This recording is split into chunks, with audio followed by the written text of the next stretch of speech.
Yo, how's it going, folks? This is Intangible, and this is gonna be my prediction to Kazuto Ioka versus Kosei Tanaka, which is a WBO super flyweight title fight.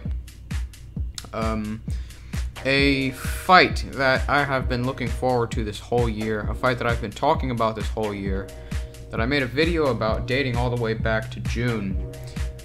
This is a fight that I consider to be probably easily the best fight on the schedule. A fight that's probably going to be the best fight made this year, even over Lopez versus Loma. Not necessarily based on totally merits. Of course, there is more. Pretty much the merits of my opinion. Of course, there is more on the line in that fight, but I like Tanaka a lot. I like both guys a lot. I also think the styles blend better than Loma and Teofimo, because both guys have a style, a counterpunching, exceptional counterpunching, punch selection, speed, and overall ability, where they're going to be constantly attacking each other, capitalizing on each other's mistakes, and they're going to have an instant violent response to whatever they bring to each other. And they both have a very long list of accomplishments and are proven, and this fight could result in very high ranking for both guys on pound for pound lists or whatever,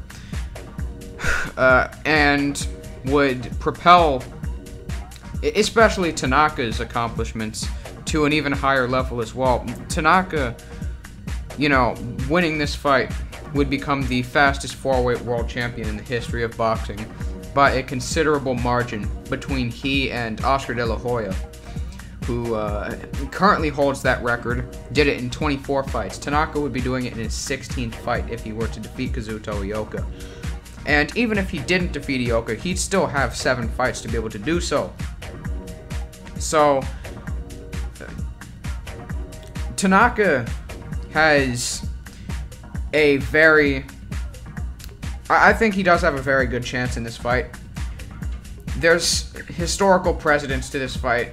It's extremely exciting stylistically, and I'm just going to get into my overall breakdown of the fight. The first part about it, we're going to get into both guys' accomplishments. The first one, Kosei Tanaka. We'll get into his accomplishments first, then we'll get into Kazuto Ioka.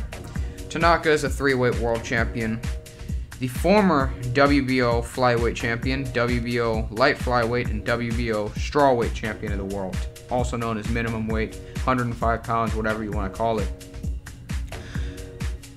At 105, when he campaigned at the strawweight division, he got his first notable victory against Japanese Ryuji Hara to become the OPBF strawweight champion of the world. Then he would go on to defeat Julian Yedras for the title. He originally wanted to get a title shot with actual current champion, WBC strawweight champion Weiheng Menyofen, but he was ranked highly in the WBO, and Francisco Rodriguez vacated his titles, which resulted in him getting a vacant title shot against Julian Yedras.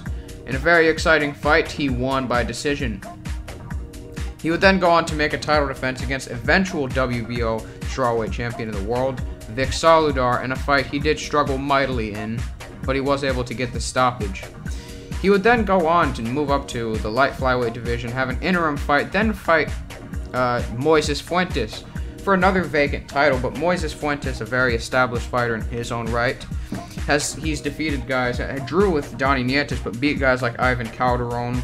Francisco Rodriguez was the former WBO strawweight champion of the world, and Tanaka completely took him apart as the very slight favorite and was able to capture the WBO light flyweight championship of the world in completely dominant fashion, knocking him out in 5 rounds.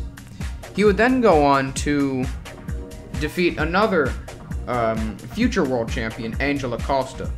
Angel Acosta, a tremendous puncher in his own right, is currently 21-2 with 21 knockouts. All 21 of his victories came by way of knockout.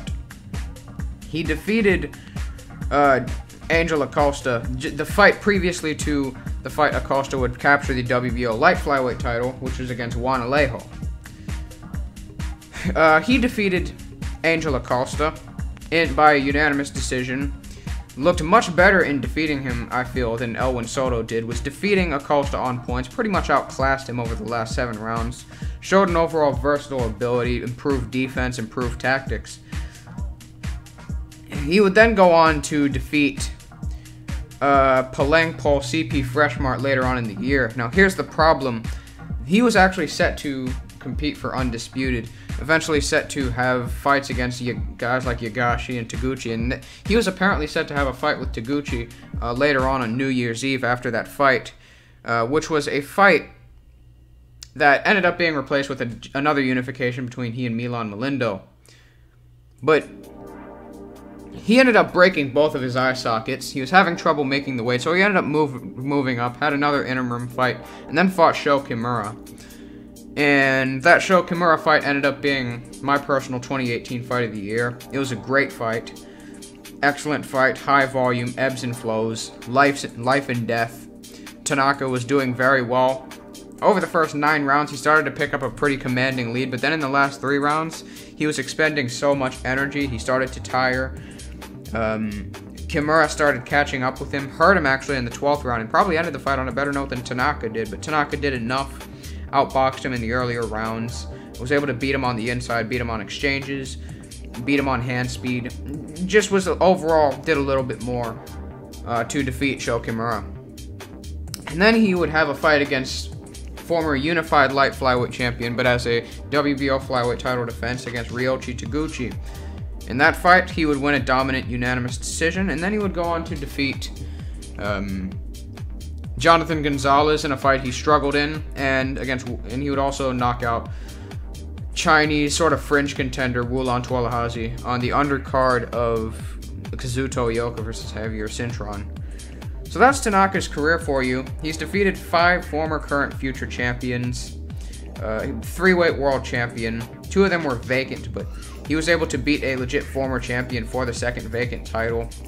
He has defeated some very established names like Ryoichi Taguchi in title defenses, beat very tough fighters like Sho Kimura, coming off of victories against Igarashi and Zhou Shiming and people like that.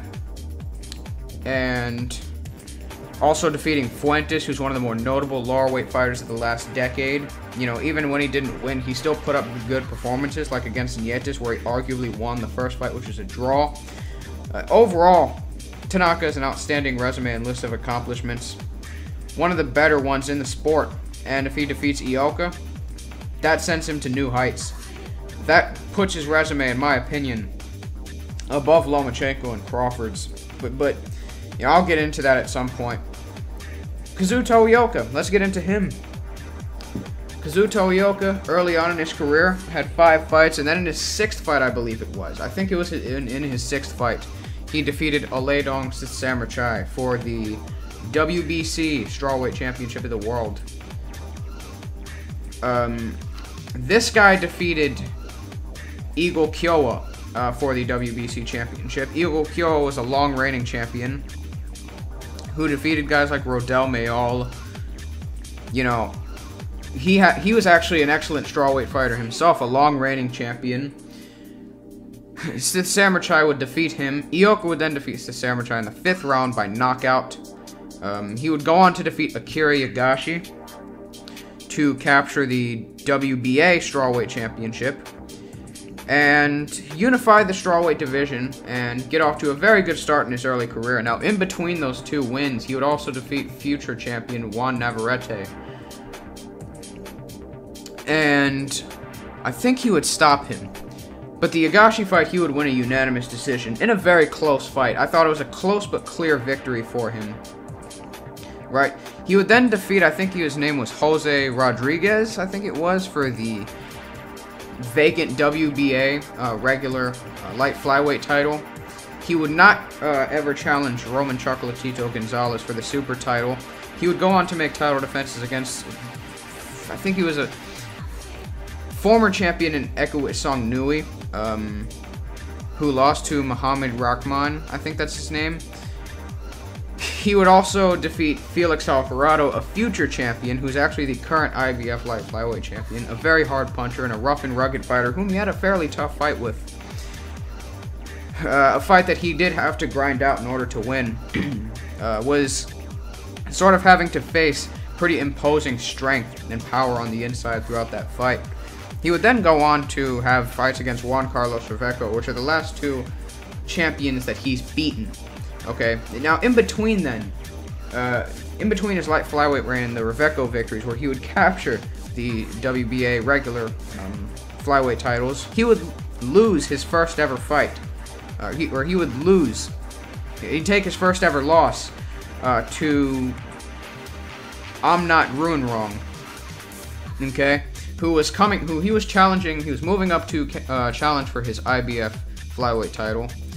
And this is an I'm Not Ruin Wrong, who, as a result of being Moruti Mithilane's mandatory, Mithilane ended up vacating, and he ended up fighting Rocky Fuentes for the vacant title. Ioka would move up and be upset by Ruin Wrong.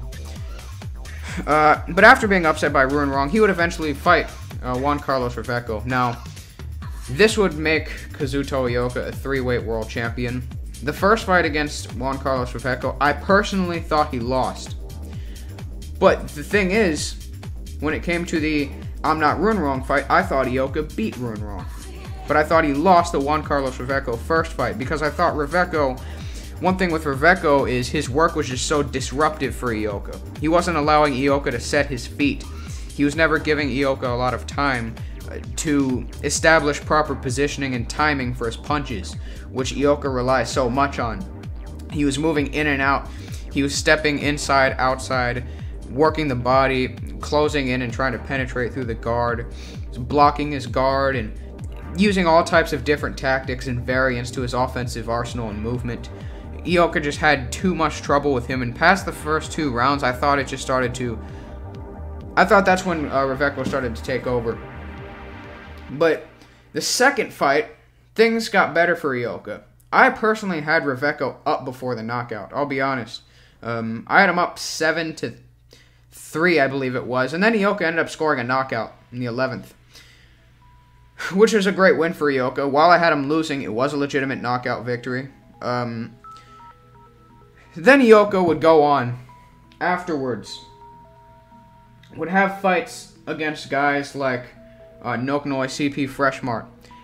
After that fight, he'd retire, but then he'd come back after a 1.5-year layoff and defeat McWilliams Arroyo in his debut at Super Flyweight. I believe it was his debut at Super Flyweight. He would defeat McWilliams Arroyo as a slight underdog, I believe, by unanimous decision, completely schooling McWilliams Arroyo. You know, he was pressuring Arroyo, attacking his body, hooking him off. He schooled him in that fight. I'd advise you guys to check that fight out if you want to see one of Ioka's better performances. That was an excellent performance by Ioka, which reestablished himself back in position to actually win a 4th weight class title. And he ended up challenging for the WBO Super Flyweight vacant title against Donnie Nietis later on that year on December the 31st. And he would lose that fight by split decision in a fight I personally had him winning. I had Nietis up 4-3 after... I had Nietis up 4-3 after 7 rounds. But then I thought Ioka started to change up his game plan a bit. He started reverting to the back foot, forcing Nietis to stalk him, and using his actually superior frame to his advantage instead of trying to close and collapse the pocket on Nietis. And he ended up, I think, outboxing Nietis, and I thought he stalled the fight based on those late rounds, 7-5. But I could see 7-5 either way. It was a very close fight. Then he comes back, challenges for the WBO Super Flyweight title again against Aston Pelikte, okay, and another vacant title shot.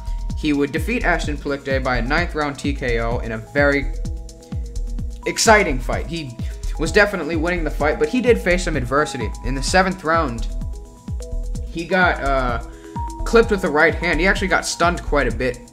He's only been dropped once throughout his career, which is against an 18-year-old Thai fighter. I can't remember his name. Can't remember his name for the life of me. But Ioka got dropped by him. this is really only the second time I really saw Ioka really hurt, which is in the 7th round against Palikte. He got clipped with a very nice right hand on the chin. He got buzzed a little bit in the 7th. He ended up weathering the storm, ended up just breaking Palikte down. Palikte showed an iron chin, but the ref ended up stopping the fight. Ioka became the first ever Japanese 4-weight world champion. He would then go on to make a title defense against Javier Cintron on the same card, or as the main event to Tanaka's co-main event against Tolahashi. He would make a title defense against Javier Cintron and establish, I believe, 2-time Olympian.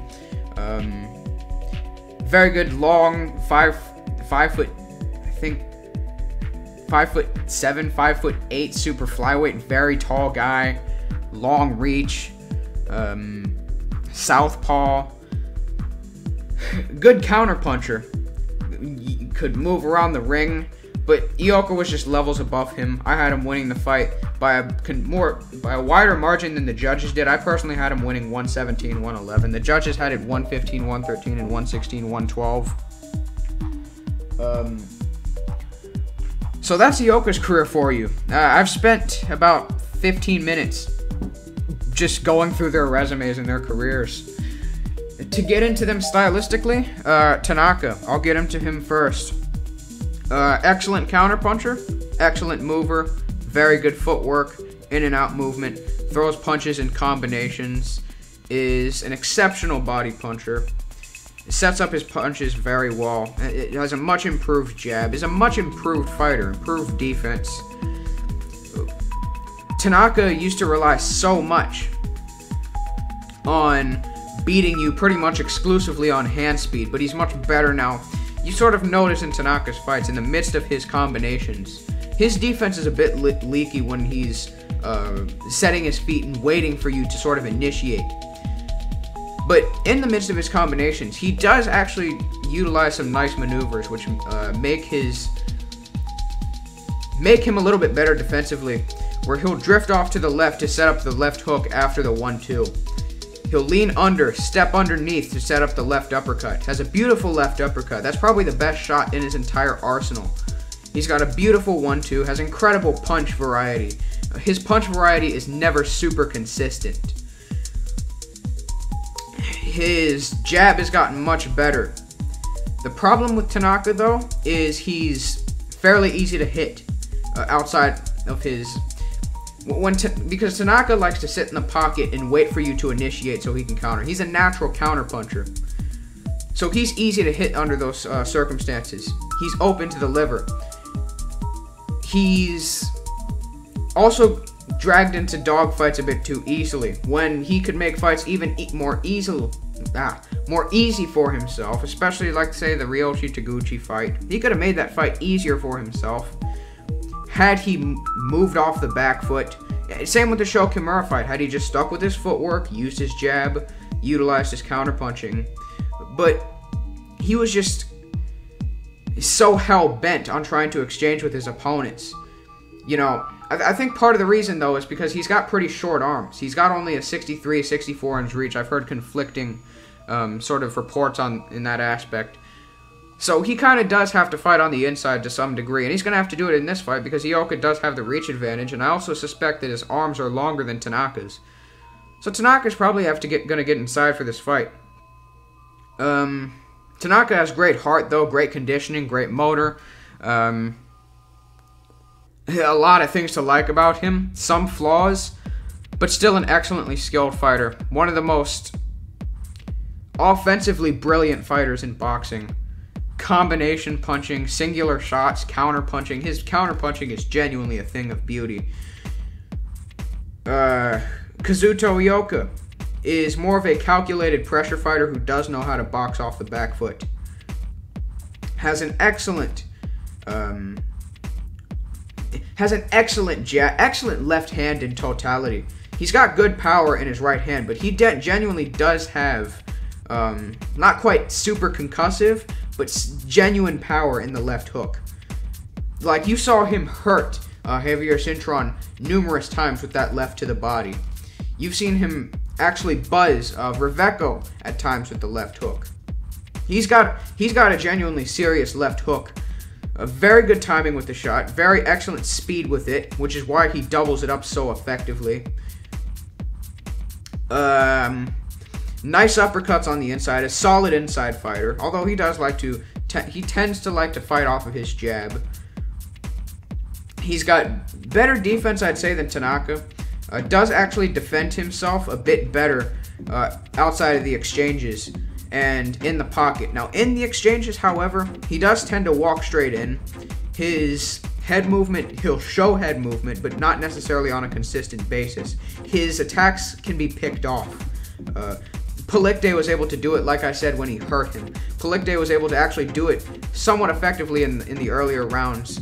There were times where Cintron, was on the back foot, but there were times where he was actually able to capitalize with uppercuts close up, with the little short right uppercut. And Ioka is a little bit susceptible to the counter. But also, one thing I feel Ioka possesses that's going to really trouble Tanaka in this fight is excellent footwork. Watch Kazuto Ioka on his entrances. Watch how he's constantly varying the speed of his footwork and the timing of it. Watch how he sort of uses very subtle circular and in and out movement, constantly stepping in and out. He's got pretty fast feet, but the technique with his footwork and the constant variance and the unpredictability of his attacks is really going to trouble Tanaka in this fight. But one thing I do feel like Ioka does have in his game that I feel like is gonna trouble him is kind of what I mentioned earlier, that he waits for the picture-perfect timing. His volume can be mitigated, as I mentioned with the Reveco fight. Reveco was using in-and-out movement, was throwing combinations, and was a little bit quicker-handed than Kazuto. Was able to land uppercuts close up on the inside. He was shortening up his punches to get through Ioka's hooks, which he does sometimes tend to overextend on the left hook. And he was catching Ioka, and I feel like winning a lot of the rounds based on the merits of his volume, and by virtue of just beating him on timing and speed, and being able to combine those two, which I feel Tanaka also has. Excellent timing, speed, in and out movement, the superior foot speed and hand speed. He's the more naturally talented fighter than Kazuto, which is going to be also serious troubles for Kazuto Ioka himself. Also, the inside fighting of Reveco and the overall offensive, him not being so limited by range, was also troubling Kazuto Ioka. A lot of the guys Ioka fights are more so limited by range. Say even McWilliams Arroyo is somewhat limited by range. And Tanaka isn't. Both guys have strengths and weaknesses that either man can capitalize on. Or should I just say weaknesses? Both guys have glaring weaknesses both guys can capitalize on and will capitalize on through this fight. Both guys are going to be dealing serious damage to one another, hurting each other to the body, hurting each other with shots upstairs, catching each other with uppercuts, body shots. It's going to be a non-stop war. This is going to be a fight where there's not going to be many slow rounds in this fight, because both guys are aggressive, and they like to come out, especially Tanaka likes to come out early on in his fights aggressive. And that's one area that I feel like Tanaka is going to capitalize on in the early rounds, is the overall aggression and volume. I think Tanaka tends to throw a bit more punches. It does take Ioka a little bit of time to really get into his rhythm. So in those early, maybe somewhat feel-out rounds, I think Tanaka is going to have the advantage there because of the volume. I think he's going to win those early rounds. He's going to be a little bit more active, and he'll probably leave a better impression on the judges. In the middle rounds, I think even then, Tanaka, they're going to be very split in terms of success, but the late rounds is where it's going to get tricky for Tanaka, because Ioka is going to force Tanaka to work extremely hard to win this fight, and to be able to win rounds. He's going to be making him work very hard to win rounds, like he did against Sho Kimura, so we'll see how his gas tank holds up. We'll see what kind of volume Ioka brings out. This is a tough matchup. I do think, however, that based on the natural talent of Tanaka, the in and out movement of Tanaka, the combinations, and the And Tanaka's ability to fight in the pocket, his ability to capitalize and get through hooks, and the fact that Ioka just overextend on his left hook and leave himself open to the lead hand uppercut especially, and straight shots with the lead hand down the middle. I think that his ability to capitalize, I think that Tanaka's ability to capitalize on them might very well win him the fight. I think that he has the advantage in hand speed too, which is going to help him very much in winning exchanges. I think that both guys have holes on defense. I think that Ioka is going to capitalize outside of the exchanges when he's initiating, but I also think that Tanaka is going to capitalize when they're in the exchanges. I think he's going to win the exchanges for the most part. And because of the fact that I think they're going to be throwing a lot of shots and the activity is going to be very high throughout the fight, I believe that Tanaka is going to win this fight. Very close. It's going to be a very close fight, but I'm thinking Tanaka wins on points, and I'm thinking there's a lot of rounds that Tanaka is able to actually win by a fairly decent margin because of the fact that Ioka is going to be so entranced and he's going to be so caught up in trying to get Tanaka in the right positioning. When Tanaka is going to be moving back and forth, the variance of his rhythm is going to be giving Ioka problems. But at the same time, Ioka is going to be getting Tanaka against the ropes. And you also do wonder what Tanaka is going to be reverting to. What is he going to do when he has, or when Ioka has him on the ropes? Is he going to try to move away? Is he going to try to get off? Or is he going to try to exchange with him? Who knows? I think it's likely he's going to try to do a little bit of both, but probably exchange most of the time. I think on the inside, when Tanaka is taking points of rest and getting a bit lackadaisical, that's where Ioka is going to have his success. In exchanges, when both guys are in the pocket and trading, that's where Tanaka is going to find his success. And I think Tanaka is going to win this fight very close on points. And that's how I see it. That's my official prediction.